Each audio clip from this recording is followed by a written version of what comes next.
So Phil Collins has a joke. What do you call a guy who hangs around with musicians? A drummer.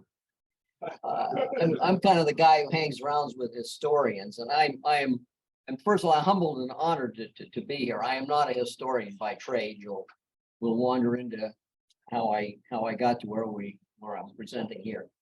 I'm an ops analyst by trade, although as you're going to find out in a minute when you get into my long, sad personal story, I did everything I could to not be an ops researcher, but sometimes fate just calls you into things. So my checkered academic past, I'm Terry McKearney, retired naval officer, surface kind of guy, mostly in the amphibs. My amphib guy is hopefully he'll come back and we can talk gator, but Sam and I sort of cut from the same cloth in that sense, if you will, although I had a pretty varied career, which we'll touch upon a little bit. So I got a lot of destroyers and cruisers and that sort of thing mixed in there.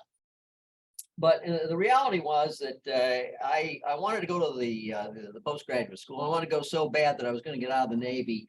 The only reason I stayed in is because they did send me to Monterey. But they sent me there to be in the OR department. Now, this is an OR lecture, so we'll get to how that happened. But they sent me there to do OR, and I really wanted to do IR. I really wanted to do international relations or the strategic planning program. So I got there and I said, well, I want to change. I don't want to do OR. I want to go over into the strategic studies program.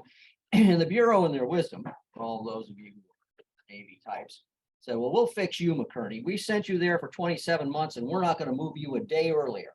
So if you want to take an 18-month course, that's fine, but you better figure out what you're going to do for another 10 months. I had just come off of 8 years of sea duty. I'd gone all the way from ensign to lieutenant commander at sea duty, 2 full deployments, parts of other deployments up to about the total of 4. And here I was in Monterey wearing a coat and tie with my family and everything else.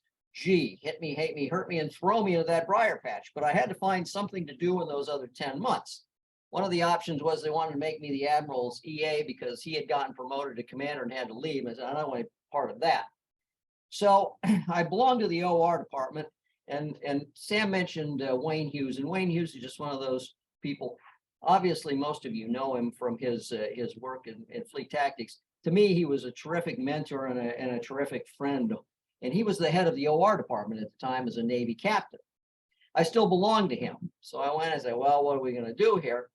So the solution was, okay, McKearney, you're going to take your strategic planning curriculum, but in your spare time, you're going to take OR courses. So I wound up taking most of the OR curriculum as it was, including the capstone campaign planning with Professor Hughes. Good news about that is set me up later for life. It also set me up for the rest of my career at Monterey. So I'm wandering around one day, Captain Hughes calls me and says, well, what are you going to do for your thesis? And I said, I'm about to find out.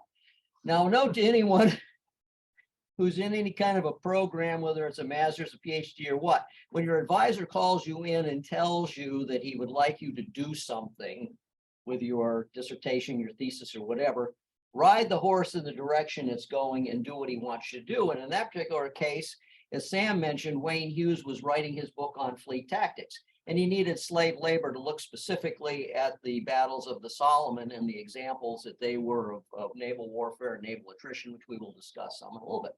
So that became my thesis. The problem was I was over now formally in the strategic planning curriculum, not in the OR. No problem. I did a hybrid thesis. So that meant that I had to have things that addressed operations research, but also the things that addressed some of the strategic issues that Dr. Freeman was talking about. So what I did is write a thesis, and you can see the title there, The Solomon's Campaign, a Paradigm for Surface Warfare in Maritime Strategy. Now, you got to put this in a historical context, or at least the context of the time. This was in the mid-'80s. And at that point in time, we were seeing the Reagan buildup in the fleet. And there was a renaissance, if you will, in surface warfare and the employment of surface forces in addition to or separate from carrier strike groups. So we had the notion of the battleship strike group, or the battleship battle group. At that time, we'd recommissioned the 4 battleships. And so we were struggling as a Navy to figure out how we would use surface ships. Well, the Solomons provided a pretty good example of how surface combat went in the early days of World War II. And as we'll see a little bit, it was a little bit of not what we had planned relative to the World War II campaigns. And it might have been at the time a bit of a paradigm there that we could look at in the mid-80s for how we would employ surface ships.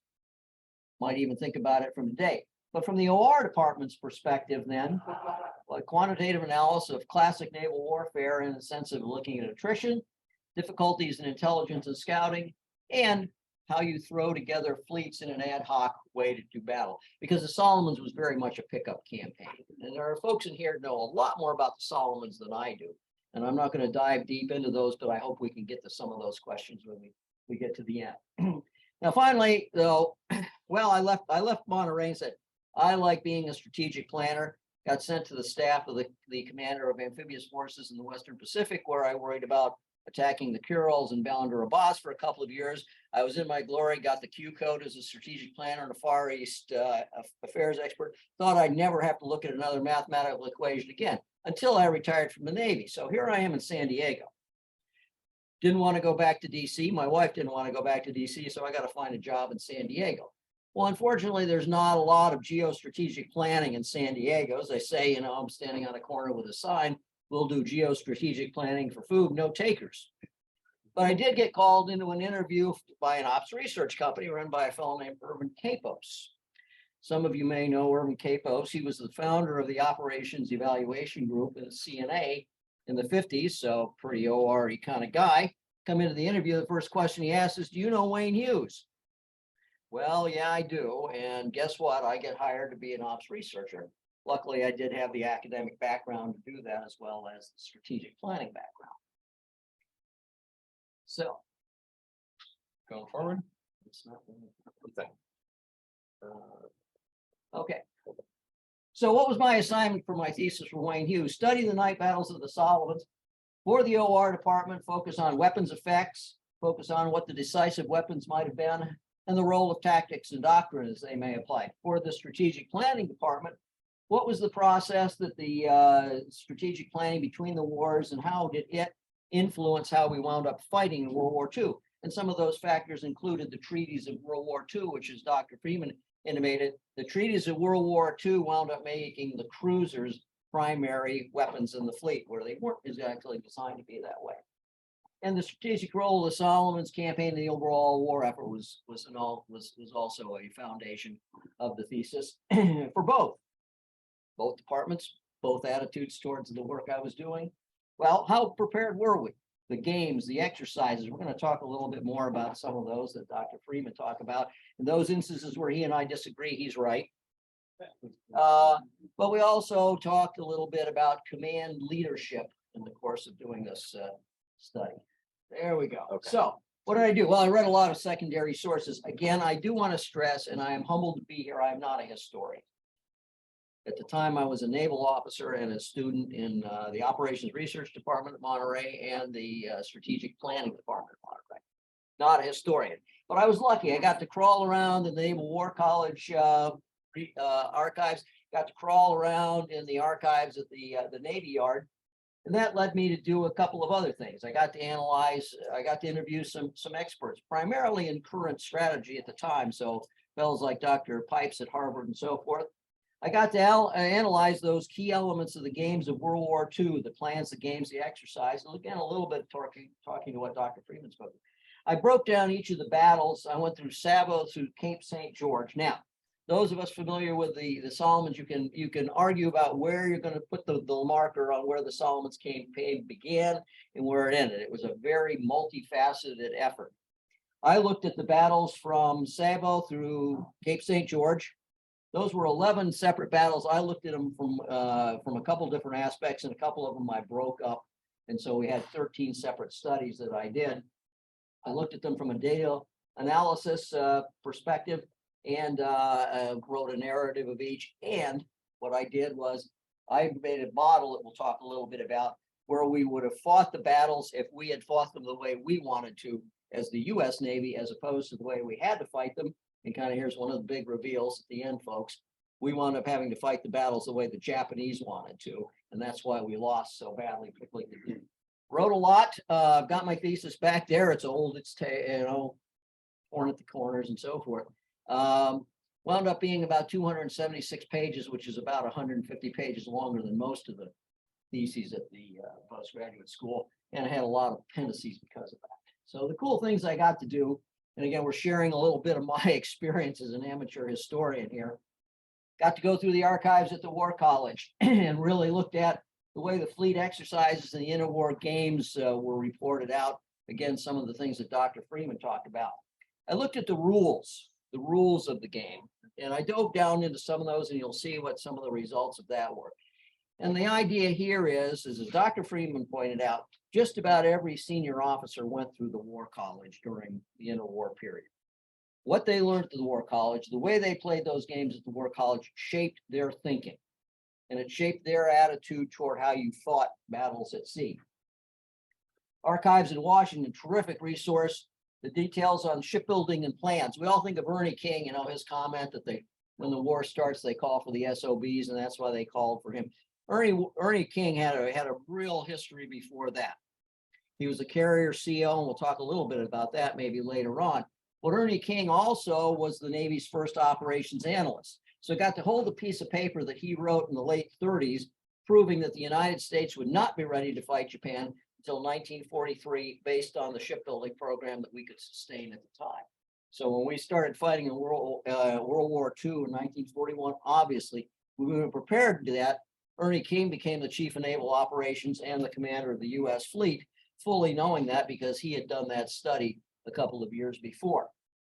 Got to rummage around through the files and look at the communications, the results, the lessons learned, and some of the actual signals that were sent at the time. And it was good to get that touch and feel. Again, I wasn't a historian writing a history paper as such, but you got a real sense of what people were thinking as they were doing this planning during the interwar period. Finally, I got to use Arleigh Burke's office. Arleigh Burke had a really cool office in the Naval Archives office. And where are they going to put this young lieutenant commander who's poking around? Oh, let him go use Admiral Burke's office. So there's Arleigh Burke's office. You can imagine the memorabilia there. I wanted to interview Admiral Burke, talk to his wife, and he had just had a hip replacement. So I wasn't able to interview Admiral Burke about the Solomons, but I did get to use his office. Really cool.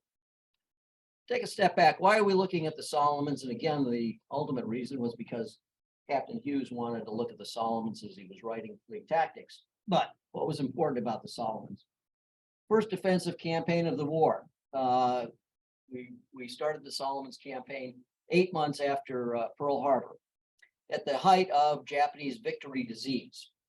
So those of you may have heard of this. The Japanese ran wild after Pearl Harbor, after they conquered the Philippines, after they had conquered Wake Island.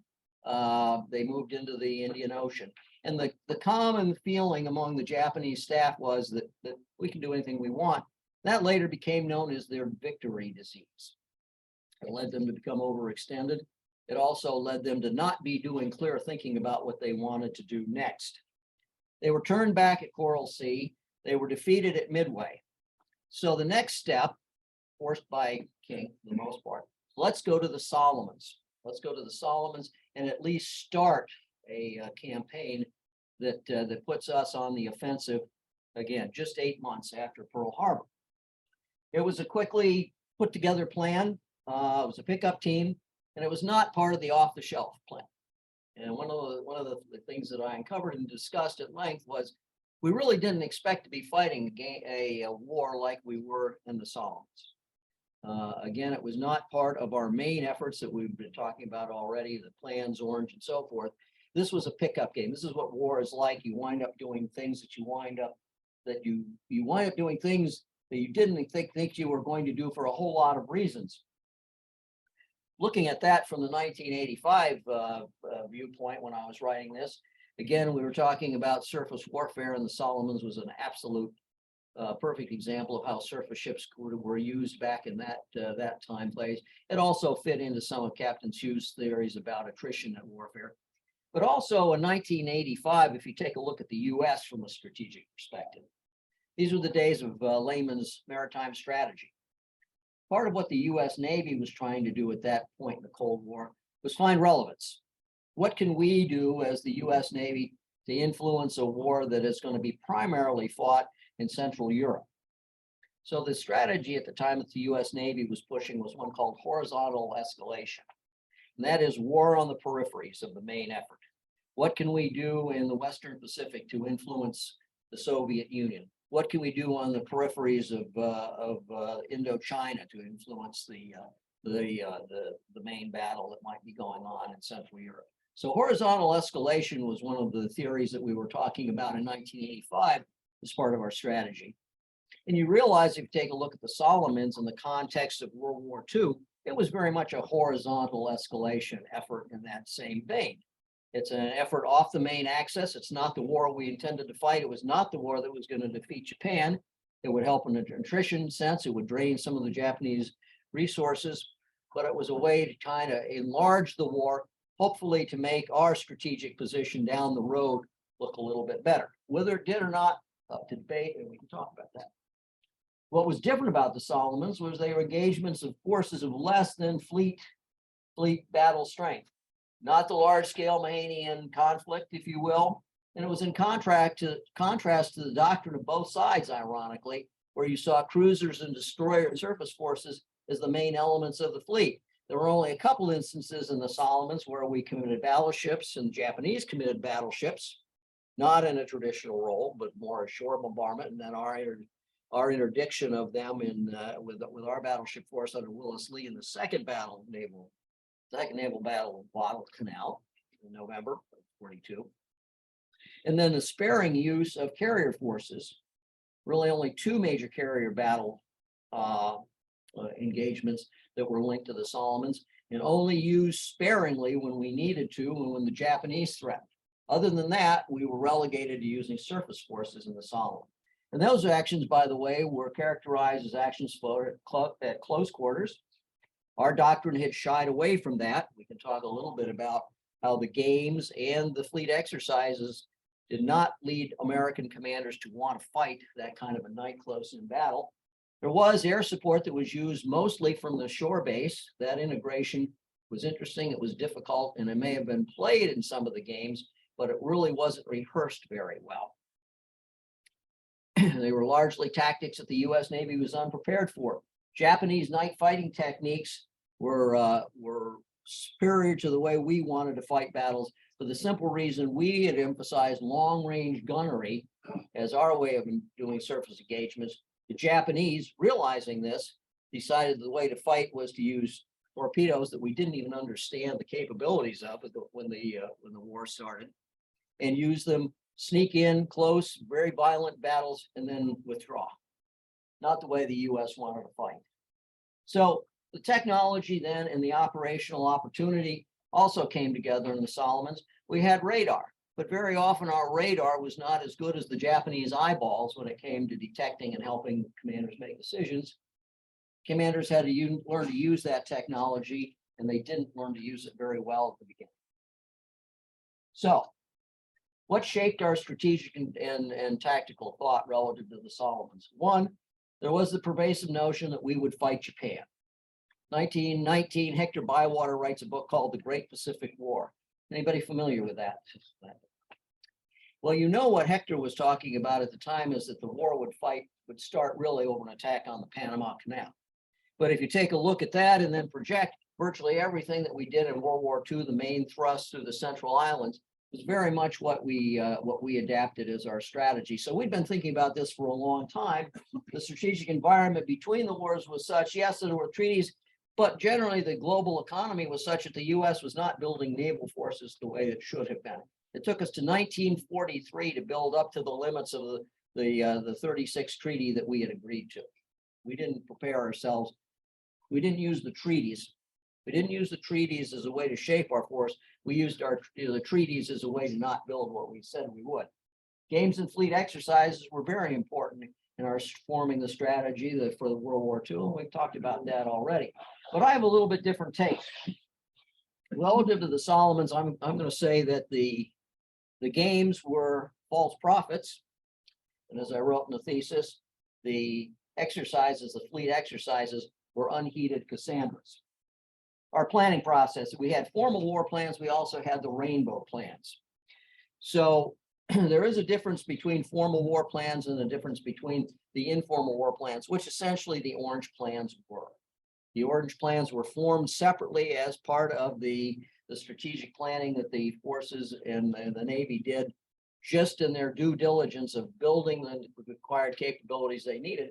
At the same time, we had official war plans that were mostly focused on the Caribbean and protection of the Caribbean on the southern flank of the United States.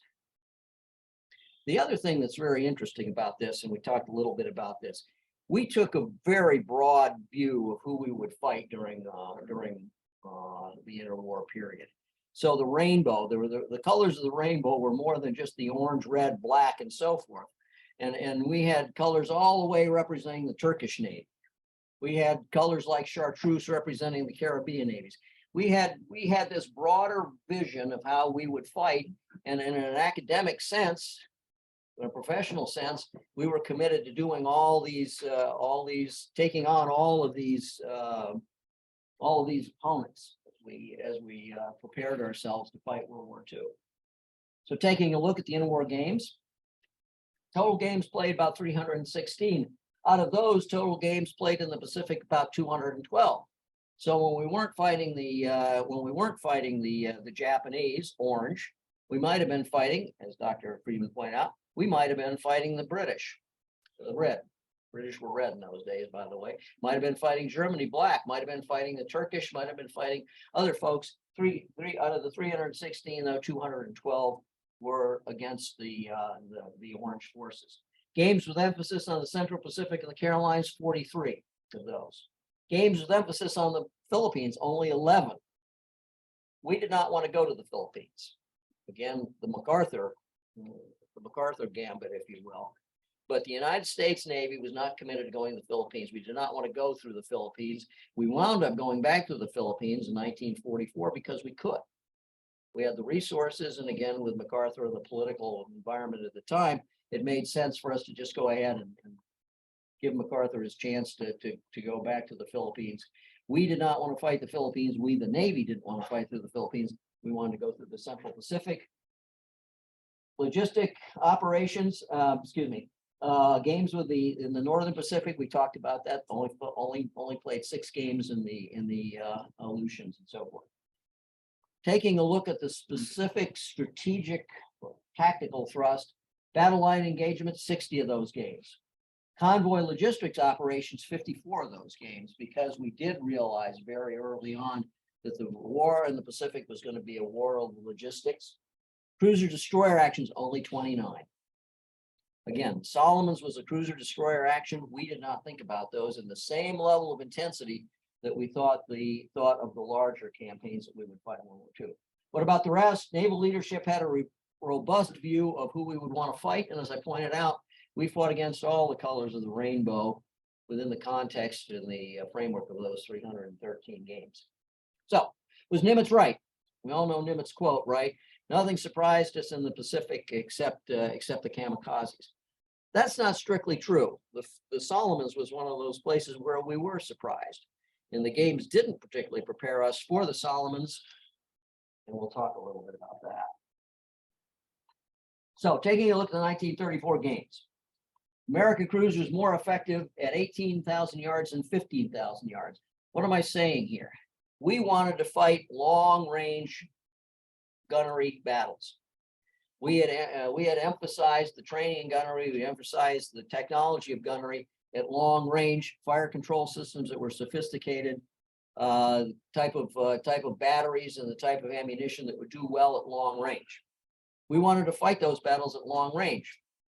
And so if you looked at where we were effective, we were going to be more effective out there at the 15,000 to 18,000, 20,000 yard range. Our advantage against the Japanese gunnery disappeared somewhere around 10,000 yards. Torpedoes were just a distraction, and you remember the United States pulled its torpedo tubes off its cruisers after the 36th Treaty. We did not have torpedoes on our cruisers. The Japanese, it was their main battery, you could argue. Effect on tactical thought. Fight at long range with guns, stay in the battle line. And this is what the games sort of told our tactical commanders. not only did our American commanders believe it, the Japanese did too. And you can see how they corresponded with their tactics. Their guns tended to have a higher IV, initial velocity, weren't as well controlled, would fight better close in, and of course they led their attacks with the long lance torpedo. So take a look at it. So this is geeky because this is a geeky kind of thesis, right? We're doing numbers here. So I built this table based on the, and I copied it straight out of my thesis. And one of the lessons in the thesis writing now from my time to this time is the tools you have are much better now in terms of being able to publish and being able to do charts and so forth. I had very elemental tools working with the Naval work, with the postgraduate school system at the time. So my charts aren't very good, but I decided to just go ahead and put some of them in here anyway, so you get a feel for it. What are we looking at here? So you're looking at the amount of firepower, and I crafted that based on how much damage an individual shell would do. So it's a fairly low number, but that's okay because you see what we do when we aggregate it by range. And you see over on the right-hand side, both of the curves, all the curves intersect. That means when you get to that particular range, you have no advantage. But if you're looking out in this area around 20,000 yards, you see the Japanese effectiveness goes down. The American effectiveness of gunfire stays fairly high and is still on the upswing. What does that teach you as a commander? Again, these are the way the dice were rolled at Newport, the games at Newport. In this particular case, I look at the 34 games and the 1940 games, where they had changed the tables a little bit based on research, of course, and what we understood. But the curves are basically the same. What does that tell American commanders? Fight with guns, fight at long range. Tells the Japanese the same thing about it. Taking a look at the fleet exercises, I reviewed 21 of them. They were conducted annually. So you start talking about 1920, 1921, and you go all the way to 1940. You can see there was about a game a year. Took a look at 8 that I thought were most appropriate and maybe possibly best reflected some of the lessons that we would relearn in the Solomons. And you can see who we fought against. First of all, you see that we fought against Germany and Japan. I would offer the thought that if you wanted to draw a contrast and a comparison, the games against Germany were fought in the Caribbean. Or rather, the fleet exercises were exercises in the Caribbean. The exercises in the Pacific fought against Japan involved more long range, more logistics, more of those things you talked about, Doctor. While as the games or the exercises we did in the Caribbean were more focused on tactics and maneuver. So you can go in and you say, what about night battles? Well, you find out if you look at some of the night battles and you pull out the charts that they generated, you find melees and you find all kinds of things going on that would lead our tactical commanders to say we don't want to fight at night. So they did learn through the fleet exercises, particularly, that the night battles of the Solomons would be particularly tough. And that's what we learned. Confusion level in the fleet exercises in the Caribbean, just about the same as we saw in the Solomons. Command and control misunderstandings, communications, confused tactical picture. Fleet Marine forces were integral to the fleet, and the Fleet Marine forces did have a role in the fleet exercises because we realized that we were going to have to project power across the Pacific. We learned to use CVs in the fleet exercises. And I think we pointed out earlier, right from the beginning, we were using carriers in an offensive way. So Ernie King in 1929, I believe it was, he was CO of the Lexington. By the way, Ernie King was one of those late blooming aviators. Halsey was another one. They got their wings late in life because the law was, of course, you couldn't command air forces, particularly carriers, if you weren't an aviator. Apparently, Ernie King scared the hell out of his flight instructors, by the way. So he wound up being the CO of the Lexington, and he was playing the bad guys. And he was assigned the mission of attacking Pearl Harbor. So what he did is he came in on a Sunday morning and flew over the northwest corner of Oahu and bombed Pearl Harbor there. Well, we can't do that. And he was his gambit was rejected by the judges and was thrown out, and that's why I say he got a yellow card. But well, what did the Japanese do in 1941? They came in from the Northwest over the corner of Guam, right? The other thing we really learned again from the fleet exercises, and I think better than we would have done or could have done with the games, we learned about logistics. Because when you're moving forces for real, you do have to think about logistics. You have to think about refueling. You have to think about how tough it is. The other thing that we did with the exercises that was really great from a command and control perspective, and I spent most of my career studying command and control, by the way. We learned about managing a couple of big operations at the same time and who would be in control and how will you do that management, particularly when you have to deal with things like communications and such. So I set out to model the battles as I was doing this work for Captain Hughes. Why did I do that? Well, one, I wanted to find the common elements that were representing the fight. I wanted to be able to compare and contrast the different battles. I also wanted to place a quantitative context on what had happened.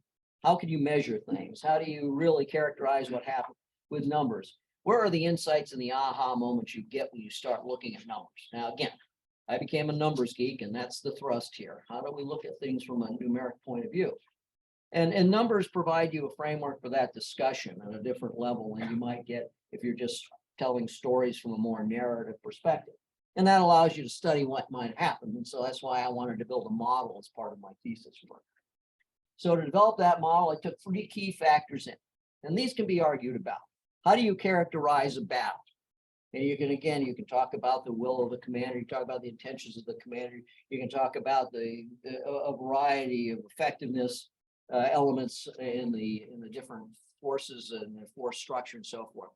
But what are 3 things that you might want to use if you wanted to talk about a battle? Well, the 3 that I settled on were information or intelligence events, something that you know, something that's happened, something that's revealed to you or should have been revealed to you. Talk about maneuver. Just you make a decision to re-employ your force, to move your force, take a deliberate action to change your force posture. Or the final thing you could take a look at is a damage event. That's you either shoot or you get shot at. So that allowed me to look at these engagements longitudinally. So put them along a timeline. Why? Well, that way you compare what's happening at the same time by different commanders. It also gives you a sense of what the pace of the battle was, the reaction times, the dead times, and so forth. And it makes you think about the battle in terms of a start and in terms of a conclusion. That's fairly easy in those individual battles of the Solomons. But one of the problems I think we have when we try to study battles from an overall perspective is, when did it really start and when did it really end? I mean, you can argue that Midway went on for a couple more days than the carrier action. Is that important? Don't know. If you want to take a look at the numbers, though, you want to put them on a timeline, and that's what you may find by doing that. And finally, the approach with modeling allowed me to what if. And so what I did was I built in the model that I eventually built, the opportunity to take a look at how the battle would have been fought. Again, we're taking a look at 13 separate instances, the battles of the Solomons, how they would have been fought if they had been fought the way the U.S. had wanted to fight them. And I put in I think it's Bernard Coe is his name. He's an operations researcher from England. All models are wrong, but some are useful. So how did I build this model to do some comparison? I built a Fortran model. Some of us in this room are old enough to remember Fortran, right? Okay, built Fortran model. At the time, NPS used, and I don't want to get too geeky here, but I think it's important to talk about what the resources were that were available to me. So at the time, Monterey had a large IBM 360 attached processor that ran as a virtual machine. What does all that mean? That meant that we had to centrally do all of our work working in a lab at school, many long nights. Couldn't work on our laptops at home. Those of us who did buy little computers, you know, this big, weighed about a ton, right? Couldn't use our computers at home. And eventually, by the way, to get your thesis at Monterey in those days, to get your thesis processed, you had to do it, and you put it in a nice blue box, and it had to be typed with the right margins, and you would go in and they would measure the margins. that was beyond the capability of most of us students. So what we did, it was a cadre of administrative assistants at the postgraduate school had a side business of typing your thesis. So my thesis was actually typed by the admiral's secretary in her spare time, paid her a bunch of money for that. Why'd you do that? Because you wanted to get out of there. You had to go someplace else when you detached from Monterey. In my case, I went to be XO on a new ship. And I didn't want to have to keep going back and retyping pages. So pay the money, get it done the right way, and get through the administrative process. Nowadays, I think they do it all online. It's terrific. So back to my modeling. The model assumed that the engagement would go as the Americans would want it. How would that? Long range gunnery advantage that we've talked about, perfect command and control, because you always are going to assume perfect command and control when you're doing modeling. The high value units would be the primary target. You'd go after the largest ship in the group, and light units would fight together. Is that a reasonable expectation? No. But again, the purpose of modeling in this case was to take a look at how things would be done if they were done according to our doctrine. That's the way I built the model.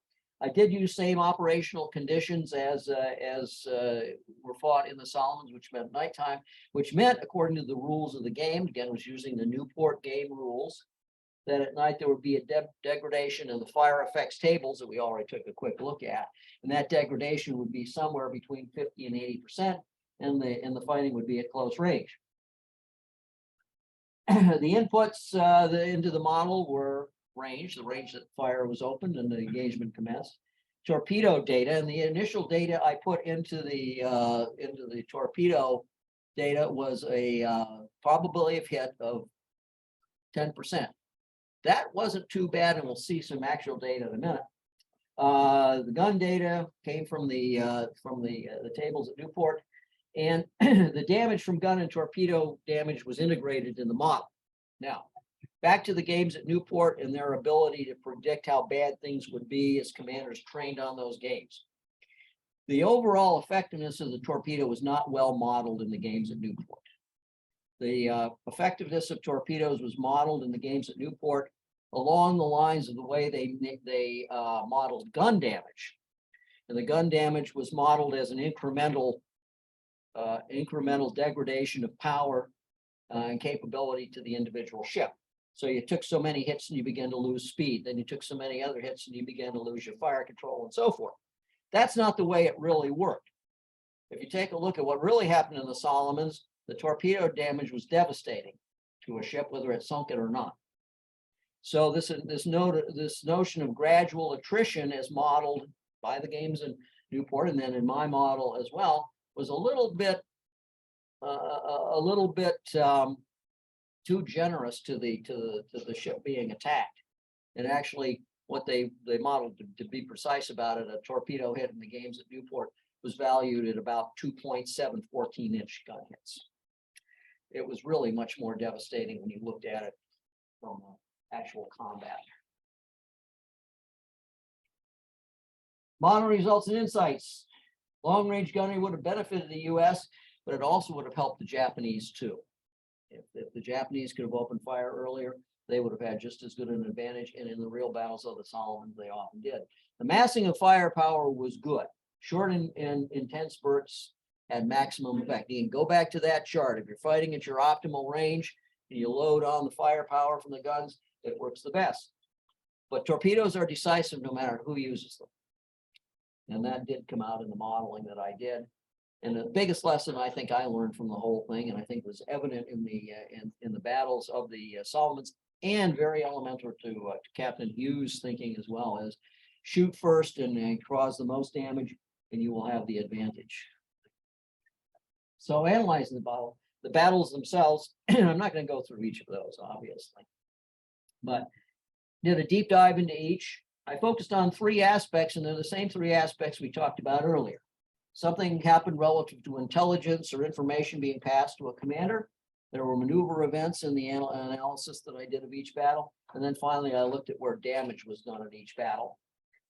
This provided us a uniform summary, if you will.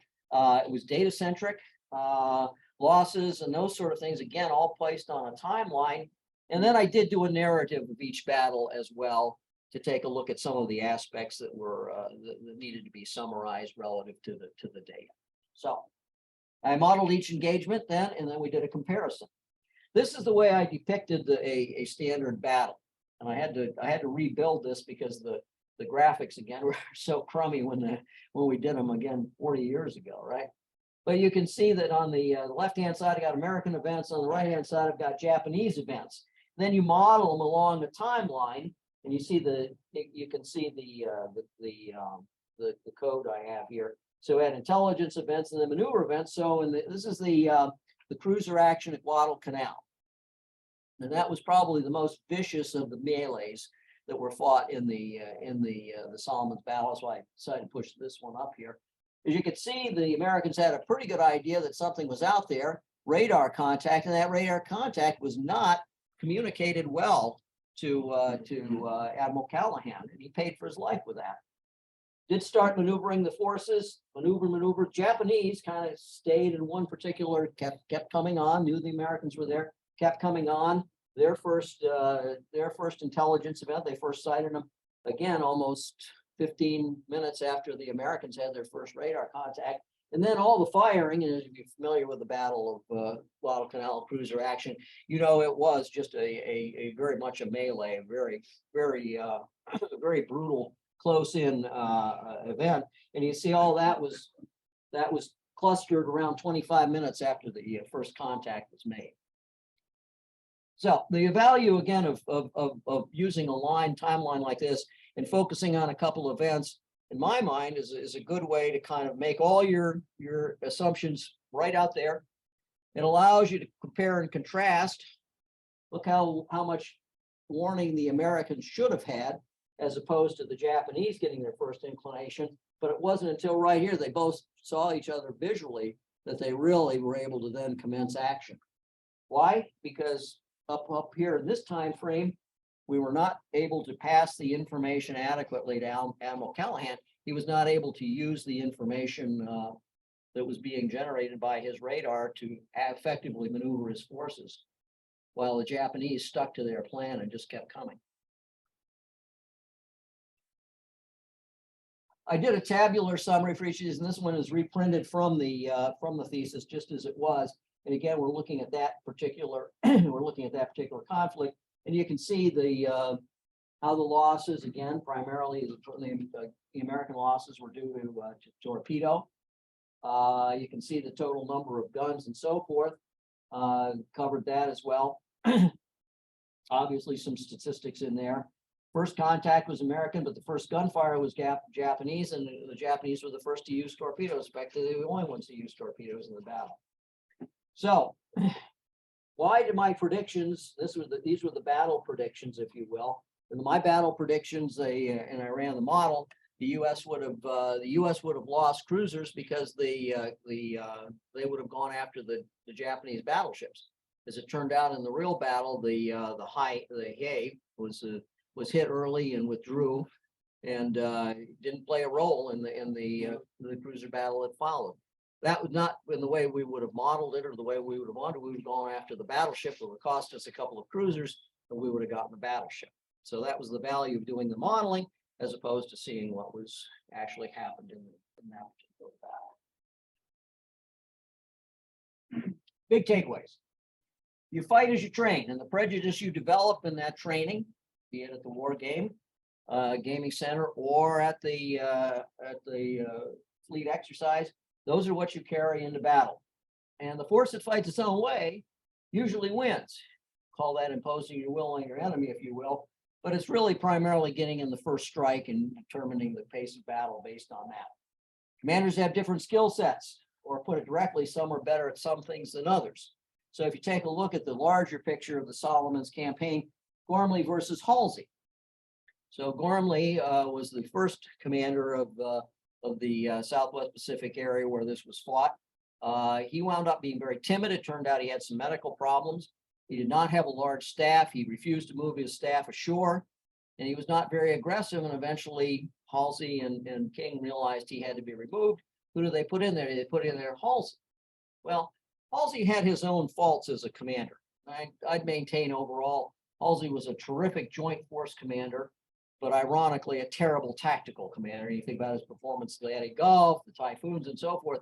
He didn't have whatever it was in that personal makeup of his to be a really good guy standing there on the deck plates or in the flag plot, making those kind of decisions you have to make in a tactical situation. But he was a terrific organizer and he was a terrific personality. So the first thing he did when he got assigned to be in charge of the Solomons campaign, moved ashore from the flagship in Noumea, took a whole bunch of buildings and brought in the Army folks, well as his Navy folks, enlarged the staff.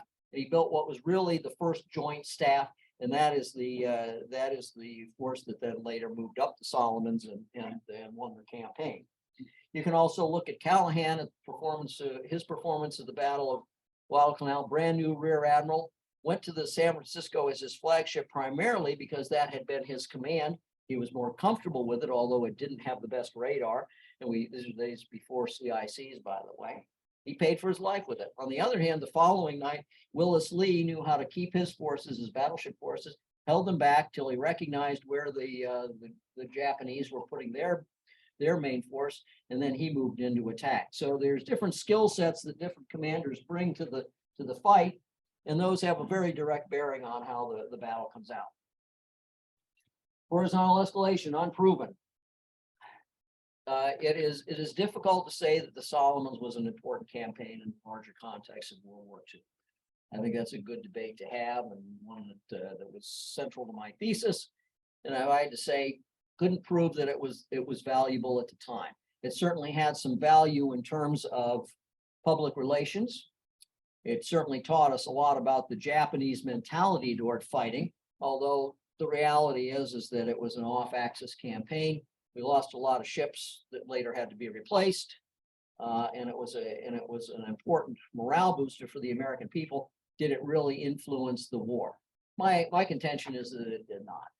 So, but we still think a lot about horizontal escalation, by the way, in terms of our theories of war fighting and things that we may be studying at the Naval War College. What do we do to make our forces, our naval forces particularly relevant? And what's the value of enlarging a conflict and making the other guy feel that he's being threatened? So if you want to put it in a modern context, are we going to win the war against China in the Taiwan Straits? Or are we going to win it in Djibouti, where we both have naval bases next door to each other? Don't know. Yeah. Okay. So let's just take a look at this chart and then say who won. So if we take a look at the real mission of the naval forces at Guadalcanal, which was to maintain control initially of Henderson Field on the island of Guadalcanal, take a look at what happened relative to the troops that were ashore.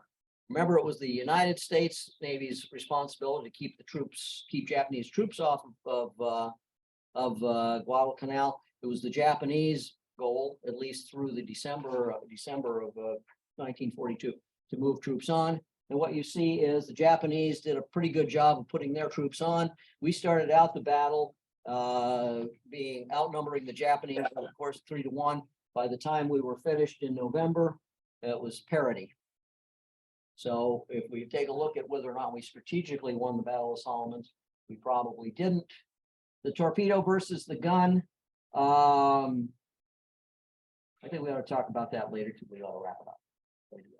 Yeah.